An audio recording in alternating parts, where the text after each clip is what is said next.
चरण, जहां गणेश, कार्तिक और अशोक सुंदरी है, वहां जल शिवलिंग पर ना चढ़ाते हुए अशोक सुंदरी वाली जगह पर चढ़ा। शिव जी को लगेगा ये गणेश को जल चढ़ा रही है, कार्तिकेय को जल चढ़ा रही है, अशोक सुंदरी को जल चढ़ा रही है, पर मुझे जल ना चढ़ा रही है। पक्का 15 दिन के अंदर सपने में महादेव खुद आकर तेरे को दर्शन नहीं दे, मंगलवार के दिन शिवलिंग पर चढ़ा दे, जो मांगोगे पूरा होगा। हनुमान जी का ध्यान करके एक आंकड़े के पत्ते पर शहद लगाकर शिवलिंग पर चढ़ा। विवाह शादी में देरी हो रही हो, या कोई नया कार्य चालू कर रहे हो उसमें देरी हो रही हो, या कोई सर्विस के लिए, नौकरी के लिए जा रहे हो और वो कार्य नहीं हो रहा हो, तो एक धतूरा, केवल एक धतूरा, उस धतूरे को फोड़कर उसके अंदर का फल निकालकर उस फल को शिवलिंग पर चढ़ाकर एक लोटा जल शंकर भगवान को समर्पित कर, दिन होना चाहिए मंगलवार। कौन सा दिन होना चाहिए? जम के बोलो जरा, मंगलवार समर्पित करो। उसके बाद में आप विवाह के लिए अगर समर्पित करे हैं तो विवाह में देरी नहीं होगी।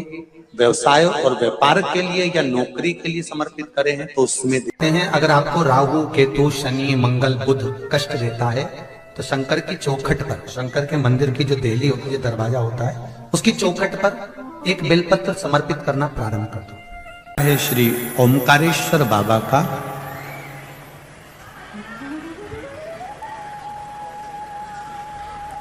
देवऋषि नारद के लिए, और देवऋषि नारद के छोटे से ज्ञान के चक्कर में भगवान शंकर को एक अवतार लेना पड़ा। भगवान शिव को एक ज्योतिर्लिंग में आकर विराजमान हुआ। 12 ज्योतिर्लिंग में परमेश्वर जो लिंग है, देखिए ये जो ओमकारेश्वर है, ओमकारेश्वर का जो शिवलिंग है, इस शिवलिंग का नाम है परमेश्वर लिंग। जम के बोलो जरा, परमेश्वर लिंग। ये ओमकारेश्वर हमारे यहां शिव महापुराण में, स्कंद पुराण में, लिंग पुराण में ओमकारेश्वर का जो नाम है, ये बाद में ओमकारेश्वर आया, पहले आया है परमेश्वर लिंग। ओमकारेश्वर लिंग का जो वर्णन आया है वो बाद में बना, पहले परमेश्वर लिंग का वर्णन है। ये जो 12 ज्योतिर्लिंग है हमारे यहां पर भारत की भूमि पर, ये जो शिवलिंग हैं, इसमें भगवान शंकर की ज्योति विराजमान है। अर्थात ज्योति से मतलब होता है तेज।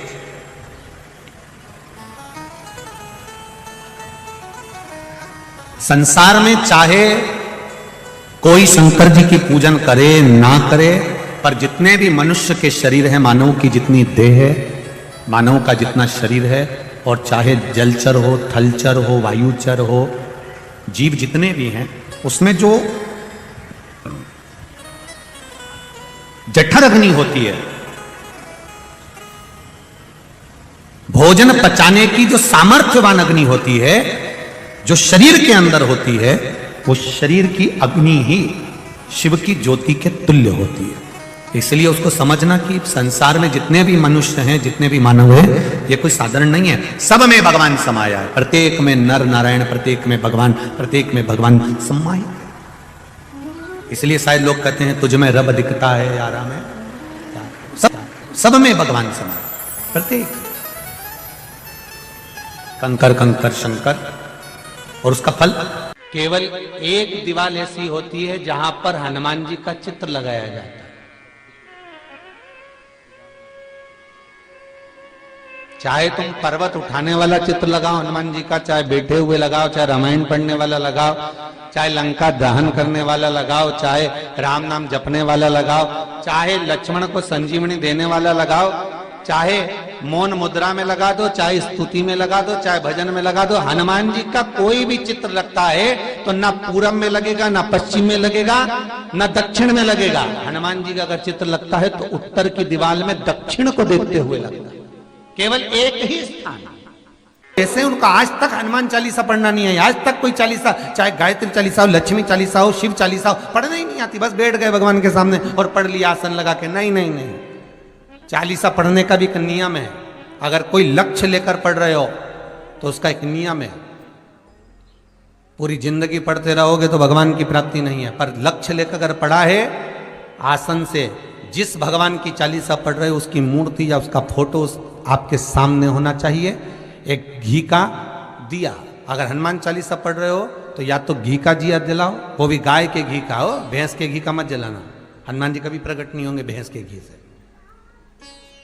घी का दिया लगाइए अगर चालीसा का पाठ कर रहे हो हनुमान जी का। और बहुत ज्यादा संकट है, बहुत ज्यादा परेशानी है तो हनुमान चालीसा का पाठ करो तो तिल्ली के तेल का दिया लगाओ, काली तिल के तेल का दिया, तिल का तेल का दिया हनुमान जी के सामने आसन बिछाकर। बहुत तकलीफ है तो 3 पाठ प्रतिदिन करो और एक आसन से जितने समय, 9 बजे अगर आप बैठते हो पाठ करने तो 9 बजे ही बैठना है। 11 दिन तक प्रतिदिन 3 पाठ रोज करो।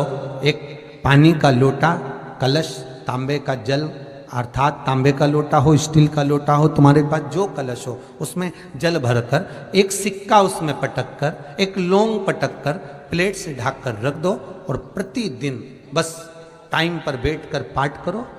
11 दिन पूर्ण होंगे, जिस कामना से आपने पाठ करा है बस वो सिक्का, वो लौंग कलश में से निकाल लो, जल का आचमन करो और जिस काम के लिए करा है वो जल उस प्रयोग में ले लो। उस प्रयोग, किसी से बात करने जाना है तो वो जल पी कर जाइए, कोई से हाथ मिलाना है तो वो सिक्का, वो लौंग अपने हाथ में रखिए, अपने साथ रखिए। स्वयं जगत जननी जगदम्बा अम्बा मां पार्वती जी नंदी के पास बैठकर शिव की चर्चा करती हैं। इसलिए निवेदन है, यदि कभी मौका लगे आपकी जिंदगी में, कभी जीवन में अगर ऐसा लगे कि बहुत दुख है, बहुत तकलीफ है, बहुत कष्ट है, एक बेलपत्र अपने हाथ में रखो, उल्टे हाथ में, सीधे हाथ से उस बेलपत्र पर अपना हाथ रखिए। नंदीश्वर महादेव का स्मरण करिए, 7 बार श्री शिवाय नमस्तुभ्यम कहिए। फिर उस बेलपत्र को सीधे हाथ में रहकर, जो नंदी शिव जी के मंदिर में है, दोनों सींग है, उस सींग के ठीक पीछे नंदी का उभरा हुआ भाग है, उस भाग पर नंदीश्वर शिवलिंग का स्मरण कर कर बेलपत्र को चढ़ा दो। इस टंडी का भाग पूंछ की ओर होना चाहिए, पत्ते का भाग मुख की ओर हो, और उस बेलपत्र को बाबा के चढ़ाकर कितना भी दुख हो जिंदगी में, कितना भी कष्ट हो, नंदीश्वर महादेव का जब स्मरण आप करने लगते हो तो धीरे धीरे वो दुख कटना प्रारंभ हो जाता है, शिव हाथ पकड़ना प्रारंभ होता है। नाग की धर्म पत्नी सतशीर्षा, और सतशीर्षा नाम यहाँ भी काम आता है जब कोई नारी के, स्त्री के रजस्वला धर्म की कोई तकलीफ हो, नारी को रजो धर्म से जुड़ी हुई कोई प्रॉब्लम हो, पेट में दर्द हो या तकलीफ हो या कष्ट हो, तो केवल सतशीर्षा का नाम लेकर यदि शिवजी के शिवलिंग पर, जैसे ये शिवलिंग है, सतशीर्षा का नाम लेकर अशोक सुंदरी वाली जो जगह, यहां से जल चढ़ाते चढ़ाते शिवलिंग के चारों तरफ 7 बार यदि जल की धार लगाई जाए और उसी का जल झेल कर नंदी के पास बैठ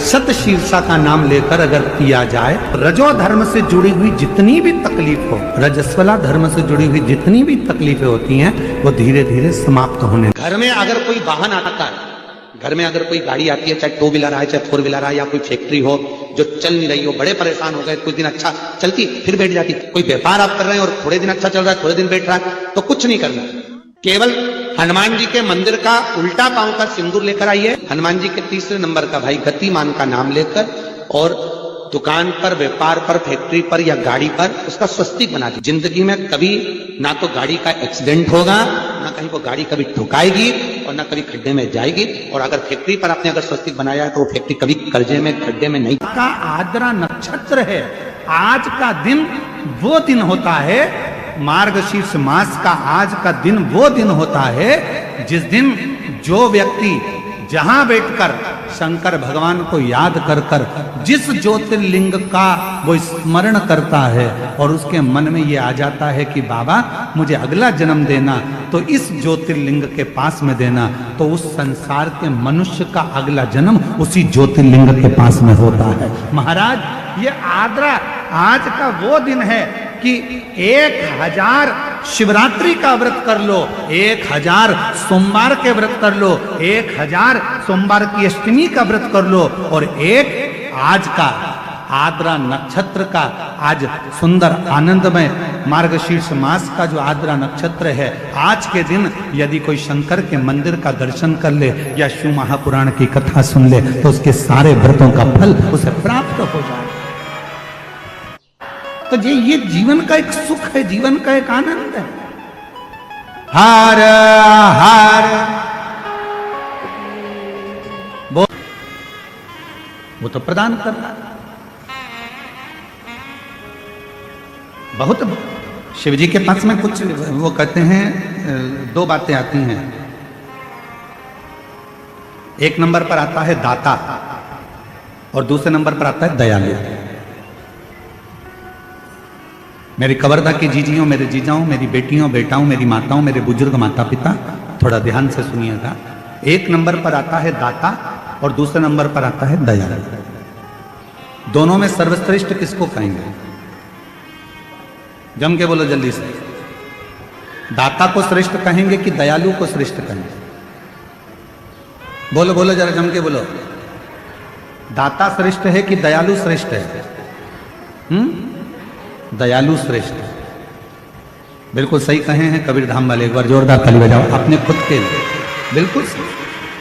दाता और दयालु ये दो शब्द हैं। सारे देवताओं के आगे एक शब्द लगा रहता है कि ये दाता हैं। दाता का मतलब है देने वाला, दाता का मतलब है प्रदान करने वाला, दाता का मतलब है जो देता रहता हो, दाता का मतलब है जो तुम्हारी झोली भरता रहता हो, दाता का मतलब है जो तुम्हें देता रहता हो, दाता का मतलब है कि जो अपनी खजाने में से निकाल कर तुमको देता रहता हो, वो दाता कहलाता है। दाता किसको कहते हैं? जिसके पास में है, बहुत सारा है, संपदा भरी पड़ी है, बहुत अलमारी भरी पड़ी है, और वो निकाल कर यदि किसी को कुछ दे रहा है, वो दाता है। अपने घर में रोटी भरकर डब्बा रखा हुआ है, टिफिन भरा हुआ रखा है, गाय सामने आ गई, आपने 2 रोटी निकाल कर गाय को दे दी, आप दाता हो। कोई मांगने आया, अपनी लाकर में से निकाल कर आपने 1 रुपया 2 रुपया दे दिया, आप दाता हो। किसी को कपड़े की दुकान थी, कपड़ा बहुत था, कोई को जरूरत थी, तन पर वस्त्र नहीं था, आपने वस्त्र दिया, आप दाता हो। किसी को अन्न का दान दिया, आप दाता हो। आपके पास में था, जिसके पास में था उसने कुछ निकाल कर दिया तो वो दाता कहलाता है। और जिसके पास कुछ भी नहीं है, ना घर है, ना जमीन है, ना जायदाद है, ना संपदा है, ना दौलत है, और उसके बाद भी वो अपने दरवाजे से खाली ना भेजे तो उसको दयालु कहते हैं। जो अपने दरवाजे से खाली ना भेजे उसको दयालु कहते हैं। और हमने पहले भी कथा में कहा, फिर कह रहा है, 33 कोटि देवता में केवल एक देव अधिदेव महादेव ऐसे हैं जिनका कोई दुश्मन नहीं। 33 कोटि देवता में केवल एक देव अधिदेव महादेव है जिसमें जिनका कोई दुश्मन नहीं है। देवता भी उनकी पूजन करते हैं, गंधर्व भी उनकी पूजन करते हैं, अप्सराएं भी उनकी पूजन करती हैं, पशु भी उनकी पूजन करते हैं, पक्षी भी उनकी पूजन करते हैं, नाग भी उनकी पूजन करते हैं, किन्नर भी उनकी पूजन करते हैं। जिनका आराधना साधना सब करते हैं वो केवल एक हैं, देव अधिदेव महादेव। सब पूजन।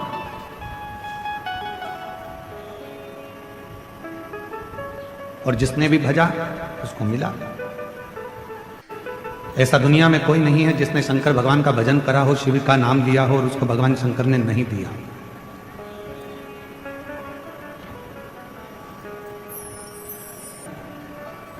नानक देव जी अपनी इस मृत्यु लोक में रहो, इस संसार सागर में रहो, इस भूमि पर रहो, तब तक उस परमात्मा का नाम स्मरण करते रहो।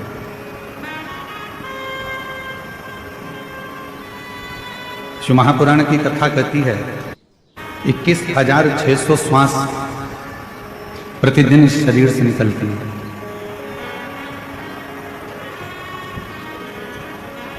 और 21,600 श्वास प्रतिदिन इस शरीर से निकलती है। ऐसी कोई श्वास आपके शरीर से नहीं निकलना चाहिए जिस श्वास में उस रब को याद ना करो, उस परमात्मा को याद ना करो, उस ईश्वर को याद करो।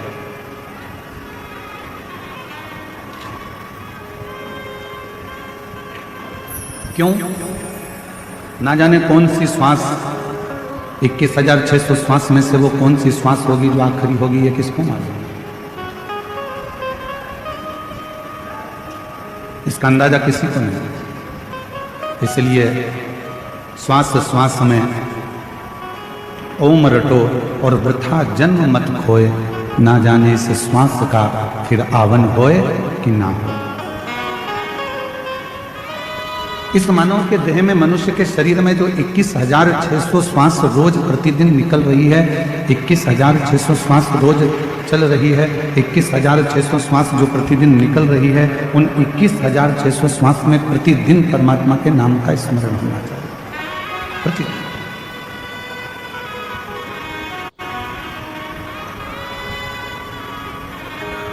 एक बार मां पार्वती जी, जगतजननी अम्बा जगदम्बा, मां जगतजननी दुर्गा भवानी कैलाश पर्वत से भ्रमण करती करती मृत्युलोक में काशी में पहुंच गए।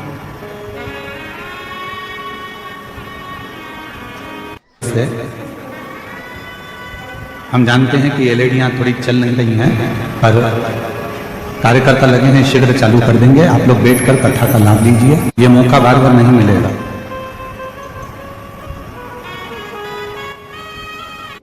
और आज कथा की शिवरात्रि भी है, साथ में मार्गशीर्ष मास का आद्रा नक्षत्र भी है। और इस मां जगतजननी जगदम्बा अम्बा मां पार्वती जी,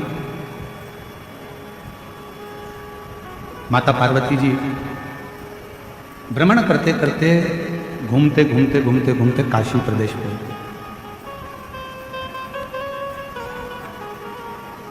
और पार्वती जी जब काशी प्रदेश पहुंची, काशी में पहुंची, तब माता पार्वती जी कुछ देर मां गंगा जी के घाट पर बैठ गई।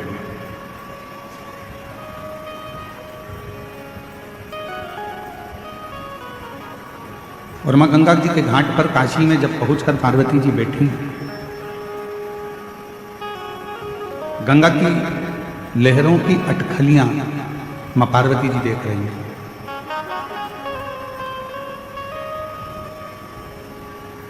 कुछ देर वो गंगा की लहरें उछलती हैं, फिर कुछ देर में शांत हो जाती हैं, फिर कुछ देर में उछलती हैं, फिर शांत हो जाती हैं। शिव महापुराण की कथा कहती है वो गंगा की जो लहरें उछल रही थी, थोड़ी देर में वो शांत हो गई। कहते हैं जिसने अपनी जिंदगी में बुरा वक्त देखा होता है,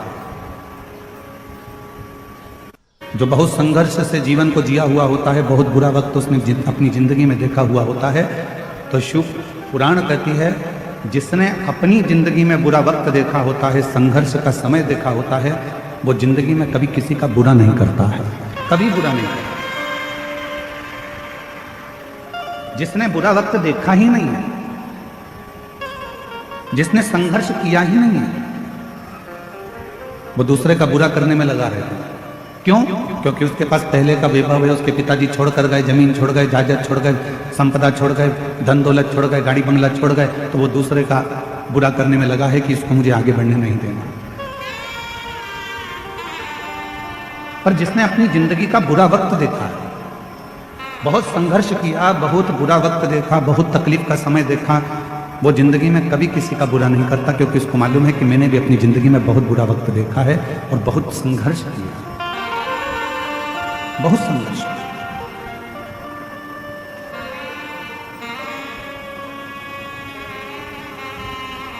एक प्रसंग याद आता है गुरु नानक देव जी का।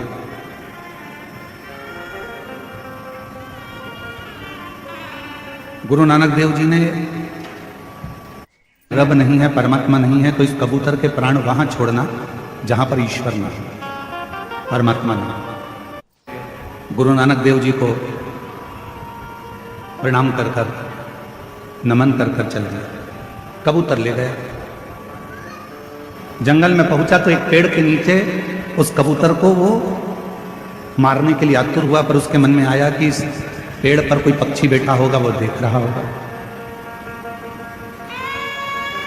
खुले आसमान में वो कबूतर को मारने के लिए आतुर हुआ तो उसके मन में आया कि वो आकाश में कोई पर होगा तो देख रहा होगा।